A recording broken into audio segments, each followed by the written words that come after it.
We read from Scripture, from Daniel 6, from verse 1 to 24. It pleased Darius to appoint 120 satraps to rule throughout the kingdom. A satrap is another word for a governor. To appoint 120 satraps to rule throughout the kingdom, with 3 administrators over them, one of whom was Daniel.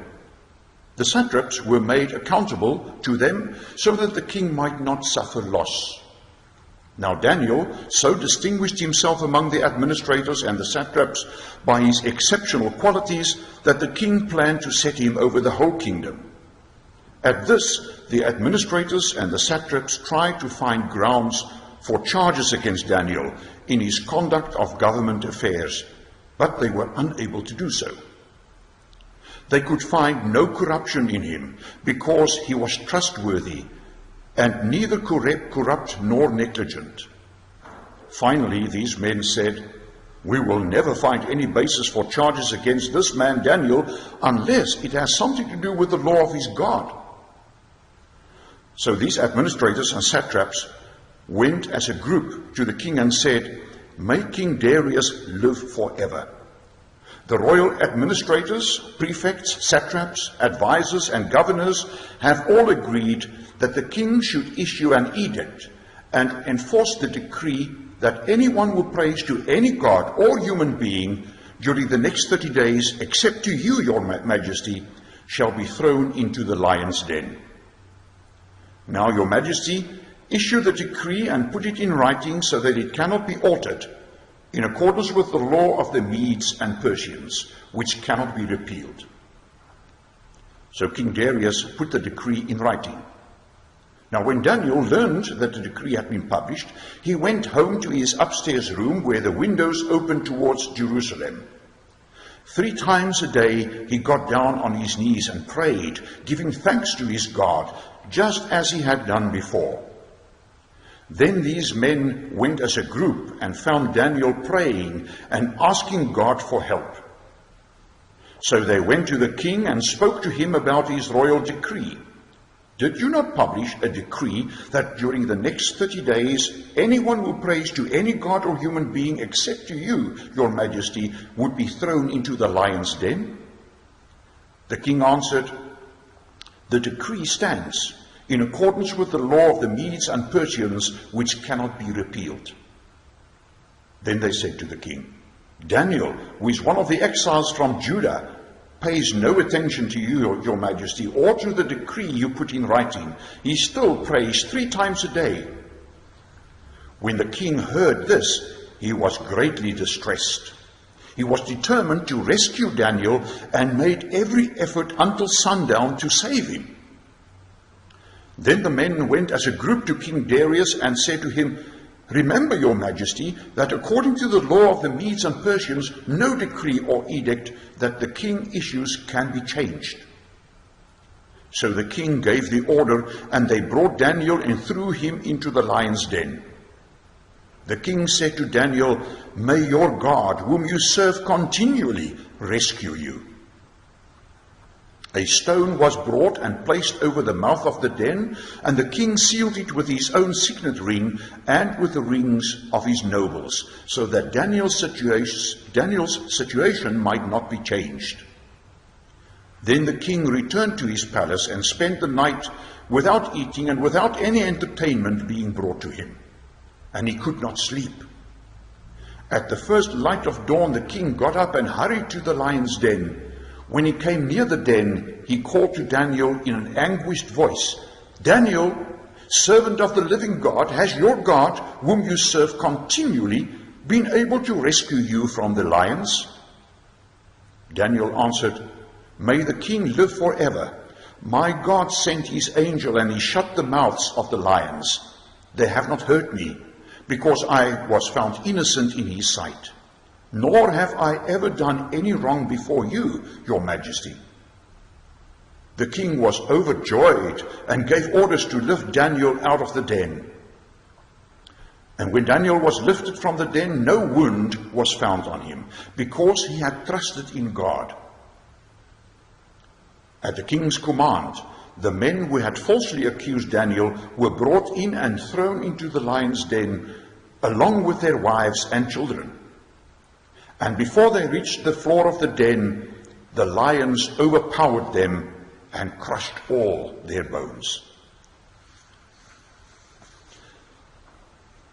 The sermon comes from Daniel 6, verse 6 and 7 as a point of entry. So these administrators and satraps went as a group to the king and said, "May King Darius live forever. The royal administrators, prefects, satraps, advisors, and governors have all agreed that the king should issue an edict and enforce the decree that anyone who prays to any god or human being during the next 30 days, except to you, your majesty, shall be thrown into the lion's den."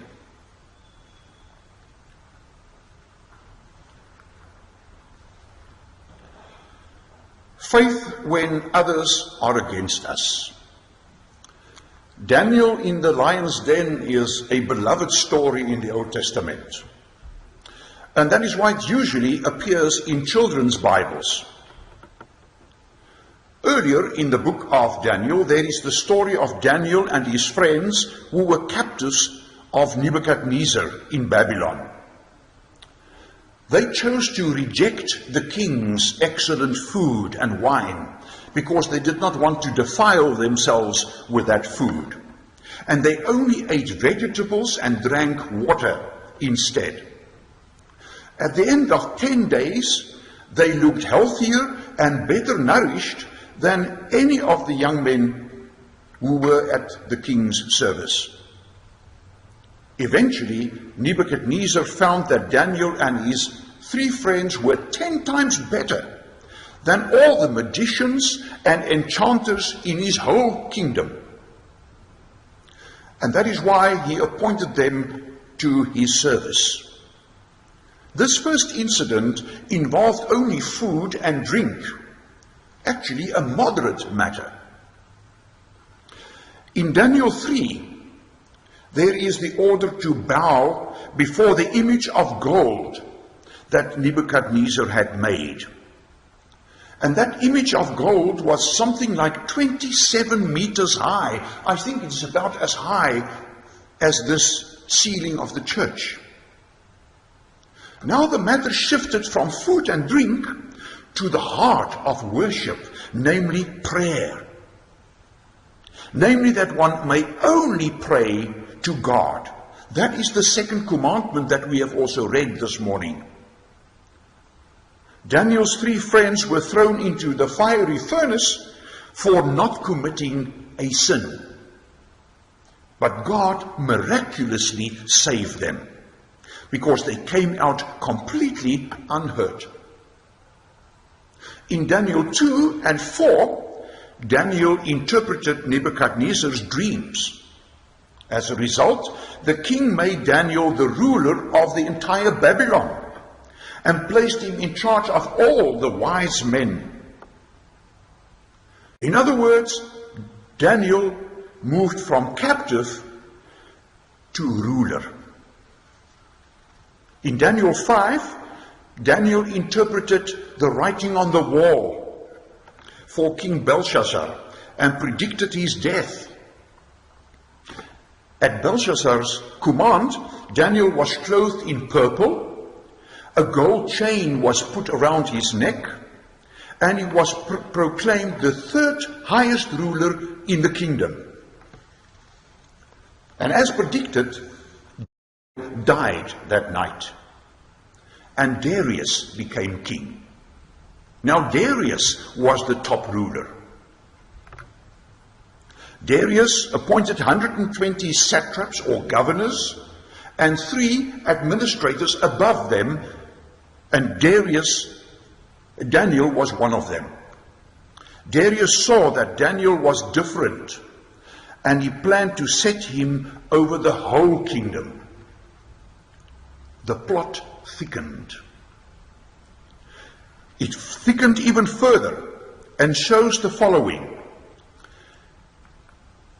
People of faith are not always popular. That we already see in verse 4. Secondly, the persecutors and their plot is described, verses 4 to 9. And then thirdly, people of faith always find help in prayer. Let's look at the very first point. People of faith are not always popular. The other governors and the administrators despised Daniel. They knew that he served his God. Serving God always is costly. Prophets were often ignored and jailed and stoned even. John the Baptist, so many centuries later, his head was cut off, just because King Herod's daughter wanted that.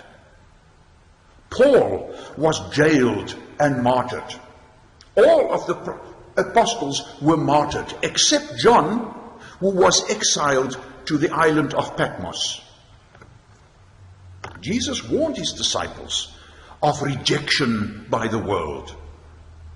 He said to them that they did not belong to the world because he took them out of the world.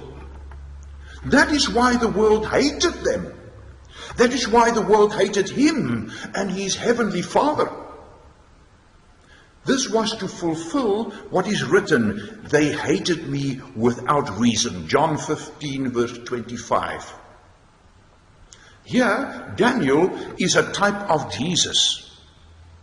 The Jews hated Jesus without reason. The Persians and the Medes also hated Daniel without reason. Christians have suffered for their faith for centuries, exactly as Jesus predicted. Jesus told his disciples that a servant was not greater than his master. He said, if they persecuted me, they will persecute you also. John 15 verse 20. Will your faith hold up under persecution? Pray the Lord that he will uphold your faith. Hear the good news. While still on earth, Jesus prayed for those who would believe in him. Also for you and me who would come to the faith. He warned Simon Peter that the Satan had asked to sift all of the disciples as wheat. However, Jesus added, but I have prayed for you, Simon Peter, that your faith may not fail. Today, Jesus is in heaven, and he is our highest priest, and he still prays and intercedes for us with God the Father, so that our faith will hold up. But secondly, the persecutors and their plot. These administrators and satraps tried to find some charge against Daniel concerning his conduct of government affairs, but they could not find any charge against him. He was not corrupt. He was not negligent. They could not find any fault. What a credit to this faithful man. Here too, Daniel is a type of Jesus. One thinks of Pilate's finding of Jesus, or about Jesus, I find no charge or no basis for a charge against him. John 19 verse 6. Jesus was completely innocent of any charges. Daniel was completely innocent of any charges at his time. But that did not stop Daniel's persecutors. They realized that they would have to find something else against him, and that they had to look at the law of his God. That was the only opening that they had, because they knew that he was a man of faith. They knew that he was a man of prayer. They would find a way to persecute him for praying. In the earlier chapters of Daniel, The struggle was first about food and drink. Then the struggle became fiercer. Then the people had to pray for an image of gold made by Nebuchadnezzar. The people might still pray to their own God as long as they also bowed down before the image of gold. Now, however, the persecutors persuaded Darius to make a new law. Anyone who prays to any god or to any human being during the next 30 days, except to Darius, should be thrown into the lion's den. In other words, the struggle intensified. Everyone had to pray exclusively to Darius. Previously, it was a once-off worship of the image of gold. And only when the people heard the sound of the horn and the flute and the zither and the lyre and the harp and all kinds of music. Now, however, the people had to pray exclusively to Darius. And they had to do that not just once off, but for a full 30 days. The battle against the second commandment, therefore, intensified. Daniel's persecutors knew he would keep praying to God because he had always done it. If he had to choose between the decree of an earthly king and the word of a heavenly king, God, he would choose his God, and they knew that. So the persecutors persuaded Darius to make a decree that anyone breaching this decree would be thrown into the lion's den. Their wicked plot would therefore sentence him to death automatically. Here one also thinks of the chief priests and the elders of the people who plotted against Jesus to kill him. They too could not find anything on which to base a charge against Jesus. We must remember that our struggle is not against flesh and blood, but against the powers of this dark world and against the spiritual forces of evil behind the people. Read about that in Ephesians 6, verse 12. Daniel knew this. These events occurred in the first year of Darius's reign in 539 before Christ. 3 chapters later we read in Daniel 9 that Daniel understood from the scriptures, especially from the book of Jeremiah, that the desolation of Jerusalem would last 70 years. It was now 539 BC, some 66 years after the destruction of the temple, which took place in 586 before Christ. And that we read in Zechariah 7 verse 5. In other words, the period of desolation and of captivity as a result of the desolation was almost over. Daniel knew this because he read Jeremiah.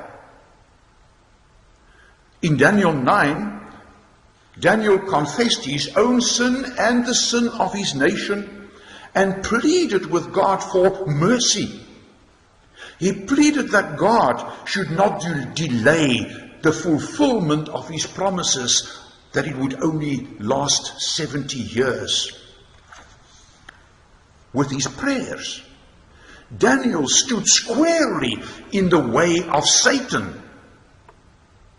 That is why the persecutors attacked Daniel in his prayers.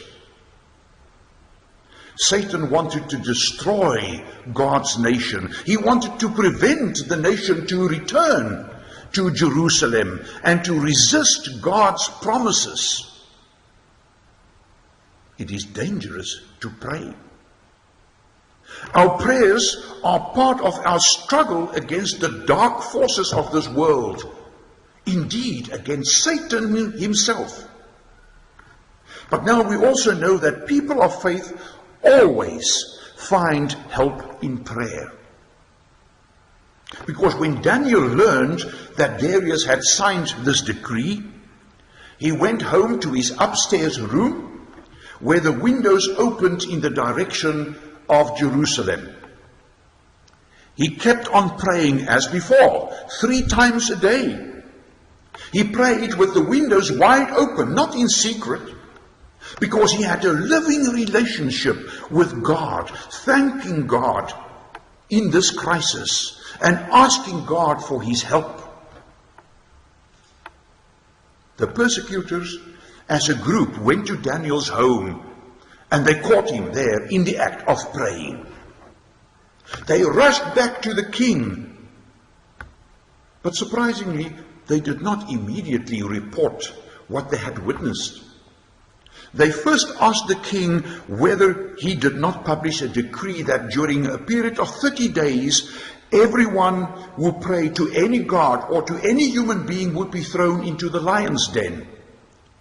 The king obviously agreed and said that the law of Medes and Persians cannot be repealed and cannot be changed. And once the king had fully committed himself to that principle, they closed the trapdoor on him. They reported that his blue-eyed boy, Daniel, still prayed 3 times a day, although they actually only caught him once. To implicate him in treason, they referred to Daniel not as the king's administrator, but one of the exiles of Judah. But when the king heard this, he was greatly distressed. He was determined to rescue Daniel, and he made every effort until dawn, sundown, to try to rescue him, to save him from a certain death. Daniel's persecutors could not believe that the king was trying to save Daniel. They decided to take stronger action, and as a group, they again went to Darius to remind him that he could not change a royal decree. This was a constitutional crisis as far as they were concerned. The king must know this. And it required mass action. Some translations, among them the Afrikaans translation, say that these men stormed into Darius's palace to demand Daniel's execution in terms of that decree. Here again, one thinks of the mass action in the case of Jesus by the chief priests and the elders who shouted to Pilate, "Crucify him, crucify him." Before this, Pilate also tried to save Jesus, some or other way to rescue him. He tried to convince them that they should ask for the release of Jesus and to have Barabbas executed instead. But they just shouted all the louder, "Crucify him!" Darius did then send Daniel to the lion's den. The persecutors placed a stone over the mouth of the den. And to ensure that the den remained closed, the lid was impressed with the signet ring, the royal ring of the king, and with the seals of his nobles. Not only the king's signet ring, but also that of the nobles, because they probably argued the king might still open that stone and then close it again and put his signet sign on that stone. That is why the nobles wanted to participate in this. This was to ensure that Daniel's situation would not change. Nothing should go wrong. This reminds one of the stone that was rolled in front of the entrance to Jesus' tomb. Remarkably, the king had confidence in Daniel's God. He said to Daniel, "May your God, whom you serve continually, rescue you." Darius believed that God would rescue his servant. And indeed, God did protect Daniel from the hungry lions for not stopping to pray. Because of Daniel's prayers, the heaven came into motion, and there was suddenly a dynamic traffic between heaven and earth. God sent his angel and shut the mouth of the lions. They did not hurt him at all because God had found him innocent. The lions did not eat that night, nor did the king. The king did not get entertainment, and he could not sleep. At the first light of dawn, the king hurried to the lion's den, and in anguish he called, "Daniel, servant of the living God, has your God, whom you serve continually, been able to rescue you from the lions?" Daniel called back to Darius and told him what had happened, and that God had found him innocent. He said to the king, "Nor have I ever done anything before you, your majesty." The king was very glad and gave orders to lift Daniel out of that den. He was completely unhurt because he had trusted in his God. People of faith always find help in prayer. Daniel's faithfulness got him into trouble. His faith got him out of trouble. And that we read in Hebrews 11 verse 33.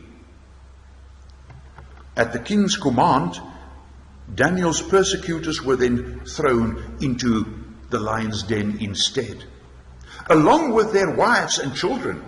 The Persians considered guilt as a collective issue, a group issue. We see that also in the case of the Jews, that a whole family was punished by God, for instance, if one person committed sin. Think of Achan in the Old Testament. And before these people reached the bottom of the pit, the lions overpowered them and crushed all their bones. God is a faithful God. He does what he promised. And he will never forsake those who trust in him. Not even in the most extreme afflictions. He will send his angel to protect you as he protected Daniel. In Gethsemane, Jesus prayed, "Father, if you are willing, take this cup from me. Yet not my will, but yours be done." An angel from heaven appeared to him and strengthened him. And being in anguish, he prayed more earnestly, and his sweat was like drops of blood that fell to the ground. Brothers and sisters, trust in God. Have faith. You will always find help in prayer. Trust in him now and for eternity. He does what he promised. Amen.